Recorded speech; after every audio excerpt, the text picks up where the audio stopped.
ये जो वाकयात हैं उनका इन रहनुमाओं को, जो पीटीआई के बहुत दरीना रहनुमा भी हैं, बिलखुसूस अली जैदी साहब इमरान खान साहब के साथ डे वन से, जब से उनकी सियासी ये तहरीक जारी है, उनके साथ है, ये इसको समझा जाए कि इन वाकयात रियासत पे हमलावर होने की संगीनी का एहसास हुआ है।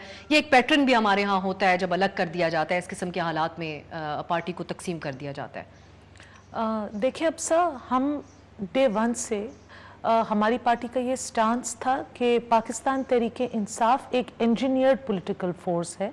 इसको लेबॉरेटरी में क्रिएट किया गया है, इसको एम्पावर किया गया है, इसको बाजू लगाए गए हैं। जिन लोगों ने उसको एम्पावर किया था, आज वही लोग उसको डिसएम्पावर करने के लिए खड़े हो गए। जो लोग नॉन ऑर्गेनिक तरीके से इस पार्टी में शामिल हुए थे वो, और जिस एक फ़ोन कॉल के कहने पे वो शामिल हुए थे, प्रोबेबली उसी तरीके की फ़ोन कॉल से वो पीछे हट रहे हैं। हैविंग सेड दैट, जो पिछले एक हफ्ते की और ख़ुसूसी तौर पे 9 और 10 मई को जो वाक़यात हुए हैं, आई थिंक बहुत सारे ऐसे लोग थे जिनके वहमो गुमान में भी नहीं था कि खान साहब की जो स्टेट के साथ लड़ाई है वो इस निज पे जा पहुंचेगी कि हमारी पूरी दुनिया में तजलील हो जाएगी।